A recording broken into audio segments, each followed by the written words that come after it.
They say you gotta leave when you're from a place like this. You gotta leave to be somebody. Yeah, right.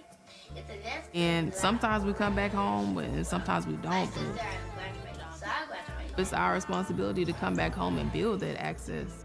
We know our city don't have enough studios or rehearsal spaces. Then like, okay, we don't go build it in LA and give it to the kids in LA and don't ever come back to the city that gave us the talent and the real soul.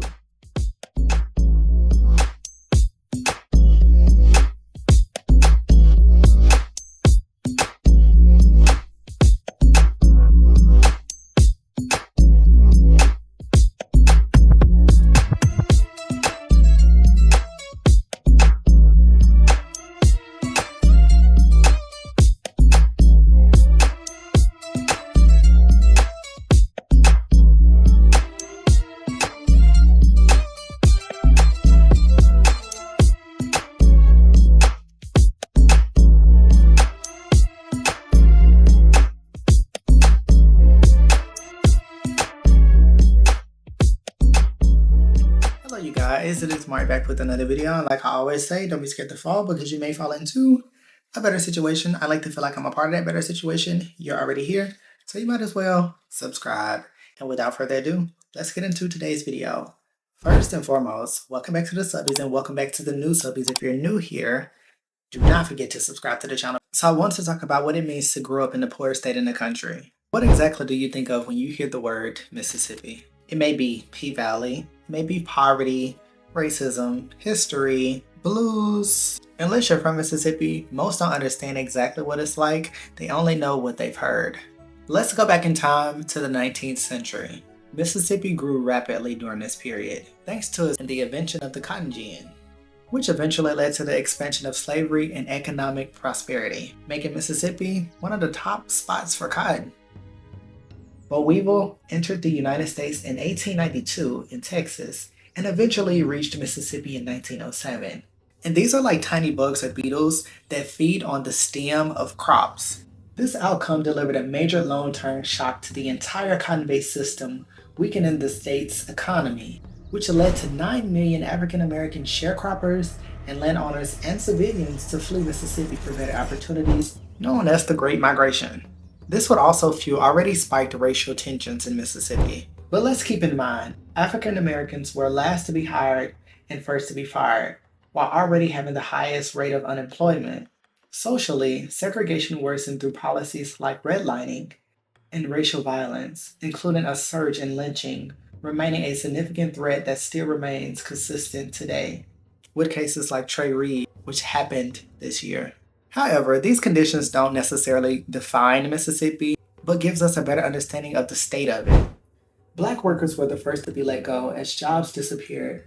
Those who kept their jobs often had their wages cut drastically. My parents were born in 1978 and 1977, almost a decade after the end of the Great Migration, and about 4 decades after the Great Depression. The state's economy finally began to recover significantly. With the outbreak of World War II in 1941, the war efforts created a massive demand for labor and resources, leading to a slight economic boom. While this brought the state out of the Depression, it did not solve Mississippi's poverty. Life in Mississippi was different in every way. With the lack of funds overall flowing through the state, this made education less obtainable, as well as healthcare and employment, keeping the state in a cycle of poverty, increasing mental health, with also a lower expectancy of living. Now, let's talk about growing up in poverty. 1998, I was born. Most of my uncles worked in fields. Most of my aunts were in the house being traditional women, as Mississippi is very religious. In fact, it's the most religious state in the country. I was fortunate to have been raised by 2 parents, with my dad telling me very young that he wanted me and my brothers to have experiences that he never got to have. He made it a very clear focal point for that to be something that he was intentional about. He wanted us to enjoy Mississippi, but understand that this isn't everything that the world has to offer. He wanted us to be able to dream big, and in order to dream big, we need to see what the world has to offer. And with that being said, my dad made it a point to always take us on trips. This is something that heavily shaped my interest as a young boy. The transition from poverty to city life would take immense discipline that required a good support system to combat the odds stacked against Mississippians. The effects of poverty can look like so many different things. Lack of spaces for entertainment, lack of malls, restaurants, sporting events, or even something as simple as a movie theater, which we never had. What I love the most about Mississippi, it feels frozen in time. Poverty negatively affected Mississippi schools through reduced academic readiness, limited resources, and chronic underfunding. Students in low-income families often lack resources like internet access, parental support for homework, and they experience poor health outcomes. These factors contribute to achievement gaps, and when combined with systematic underfunding and racial inequality, led to a cycle where high-poverty schools often have less experienced teachers, impacting overall educational quality and outcomes. Though success for Mississippi isn't impossible, an overwhelming majority never leave, never see the world outside of poverty. And as you can see right there, there is nothing but trash. It's depressing. It's depressing all over this place. We don't have a mayor here in Glen Allen, and if you want to make it in Glen Allen, you got to already have it to start with. If you don't have it to start with, you ain't gonna do nothing but turn to the streets. The boys, they gonna go gambling and hustling, trying to get $1 in their pocket. The girls, they gonna fall for the boys because they want that little dollar that they got, right? I mean, and these are kids, small kids. They growing up with this mentality because the kids before them had the same mentality, and that's what they learning, because you got to hustle to make it or get on up out of Dodge, and in order to get up out of Dodge, you got to have something to go with. Get on. Simple as that. Ain't nobody to speak up for us, and then by us being taught to struggle, we don't know how to pull it together. Do you all ever feel hopeless, like this is it? I've been living like this. I'm gonna die like this. Are you the descendants of former sharecroppers, people who worked the cotton fields? Yeah, that's about the only job. And it done went down some too. That's the only job now. And now we can't do that because I love they back used my to do cotton, but my now due billing. you don't love do to do that. what? I pack cotton. Yeah, I get my out there due and billing. pack cotton in a minute, Really but those now was on two in the jobs, last 2 years, we ain't even had that to do. Because now they're getting someone from Mexico to come in and do it for a little or nothing, or they got these machines that do it themselves now. So picking the children, picking up what they see the grown folks doing, that's all it is to do. Ain't a rec center to let the children go to have fun. What they got down the empty there, school really? building over there. It's not nothing. They won't let you Ain't use nothing for 'em to play that. They with. decided that the school couldn't be fixed, and then they took our kids way up the highway to Riverside. Did your mother work on the cotton field? I done worked it on the cotton field. You worked on the cotton field, in the cotton field? Your mother before? I'm Oh trying to yes. ask, your grandmother oh, yeah. did? Yes. So you're 3 generations in the cotton field. Oh yeah. When did you stop working the cotton field? About probably maybe 13 years ago. And when did you stop working the cotton field? I'm still working them if they'll let me. I am. If they'll let me get out there, not the last 2 years I hadn't done it. Because but you if need a they'll job. Let me get out there and Yeah, do you it. gotta I make some will. money. I mean, it's And that's the only thing going around here. you got the choices. The choices all gonna give a And then negative there's no feeling. transportation. Hustling. unless Okay, you no got public a, transit. no, unless you got a car, you know. And if you gonna It's a pay, bus rolling, but you know, it's certain people they haul on that bus. and you got to pay to do it, and so I mean, it's a way. You have to pay a little to get somewhere, but Yeah, but hard to get if there. you had you got the medical transportation, you can call for that there. But just say, for instance, you need to go to the grocery store. I mean, There's no grocery store here. Just a Oh, little no. just there right there.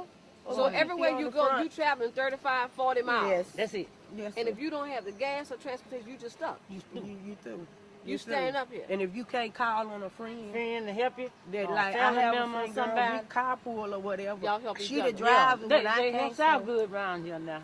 You know, there's certain ones that help. Yeah, you y'all know. helping each other. Yeah, you got to, because you ain't gonna make. You can't make it on your own. A child, my child. I have a little girl and I have a little boy. Ain't I have no 4 getting altogether, up. but the 2 that are in school now, I try to tell them, y'all gotta go. Don't worry about mama. When you turn 18, Get you out of gotta here. go. Yeah. You got to go. You can't stay here. You can't. I'm not gonna allow my children to stay here. They talk about, well, we're gonna grow up and what we gonna do for you, mama. We're gonna do this, but you gotta leave here to do it. I'm not gonna allow them to stay here. I'm not. I'm gonna send them out. Despite its economic state, the South has always maintained a sense of community. The Southern hospitality. While facing some of the worst conditions, Mississippi will be a slow rise from poverty. As people, we will find happiness within the harshest conditions. And for a lot of them, the life they are able to create today is better than the life their parents were able to give them. It's not perfect, but it's enough.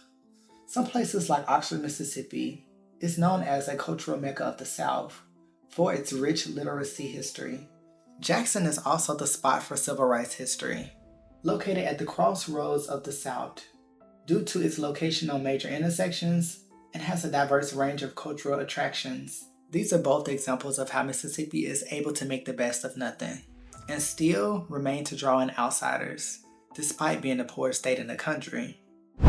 These days, Mississippi doesn't get much light shined on it outside of a historical context. Lack of resources for the state means that many voices go unheard.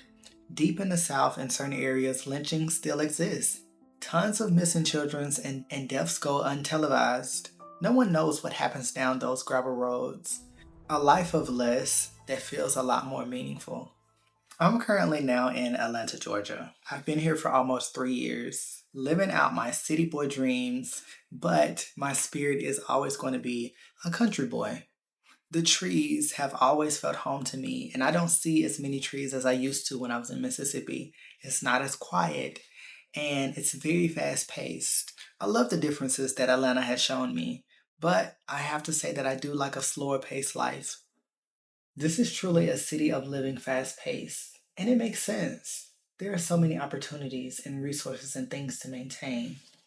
So, the pace just honestly makes sense.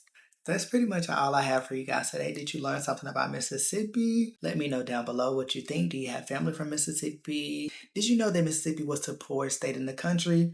Let me know down below, and I will definitely see you guys in the next video. And don't forget to stay honest. Bye, guys. You're not heavy.